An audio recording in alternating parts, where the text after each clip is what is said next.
7h53. E ontem assinalou-se o Dia Mundial do Cancro e precisamente trazemos esse tema para a nossa mesa e, sobretudo, na importância de rastrear o cancro e, neste caso concreto, o cancro do pulmão. Por isso mesmo recebemos a diretora do Serviço de Pneumologia do IPO de Lisboa, Teresa Almodóvar. Bem-vinda. Bom dia. Teresa, de facto, o rastreio serve para para diagnosticar uma doença antes dela mesmo se manifestar e é cada vez mais importante. É fácil fazer este rastreio?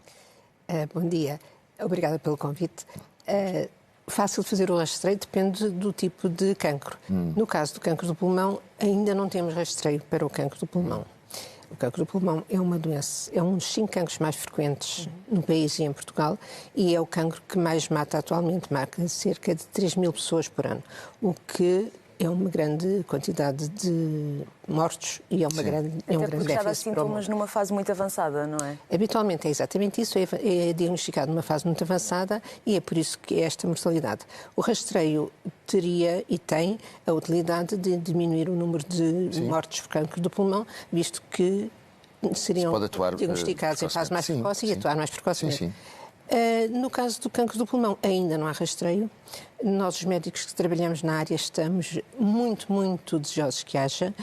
Já houve estudos feitos na Europa e nos Estados Unidos em que o rastreio, que mostraram que o rastreio permite diminuir em 20% as mortes por cancro. Portanto, neste caso, é fundamental. Era fundamental, é fundamental. Mas a ver de que forma se faria esse rastreio? O rastreio é feito com um programa em que são convocadas as pessoas com maior risco, que neste caso são os fumadores, e os fumadores a partir de uma certa idade, nomeadamente 50, 55 anos. E isso dependerá do programa de rastreio, mas à volta disso. E essas pessoas farão um ataque de baixa dosagem anualmente.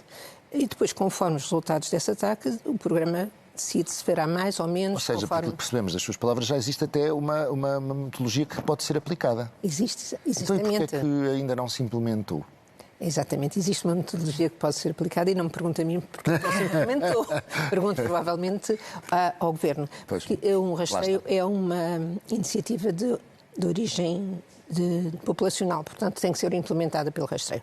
No entanto, o ano passado foram feitas várias démarches e a União Europeia decidiu que era importante o rastreio e naqueles países em que poderá haver alguma dúvida ou algum problema com a implementação imediata do rastreio, poderiam ser feitos programas piloto.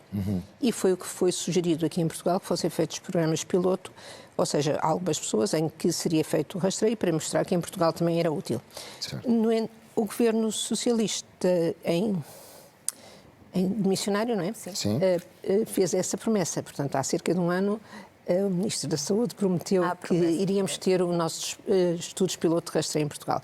Mas até agora nós não sabemos nenhumas novidades. Sabemos que houve projetos de plano de pilotos propostos ao Ministério, mas mais nada. E dos outros tipos de cancro que também são muito prevalentes no nosso país, esses já têm estas iniciativas de rastreio ou também ainda ficam um bocadinho aquém? Existem programas de rastreio muito bons no nosso país. O rastreio do cancro da mama, o rastreio do colo do útero são rastreios implementados e com uma ótima adesão e com muito boa resposta, uma grande taxa de sucesso. Existem em discussão também o rastreio do cancro do cólon, que também será um rastreio que está a ser implementado e será muito útil. Mas pronto, é um caminho que nós temos que fazer e que será muito importante, os bons exemplos. porque no fundo será até custo efetivo, ou seja, o gasto de dinheiro. Quanto melhor se rastrear, também se vai poupar depois mais tarde. Exatamente. Teresa, muito obrigada. Muito obrigado e uma boa semana. Obrigada eu. Para vós também, bom programa. 7h57.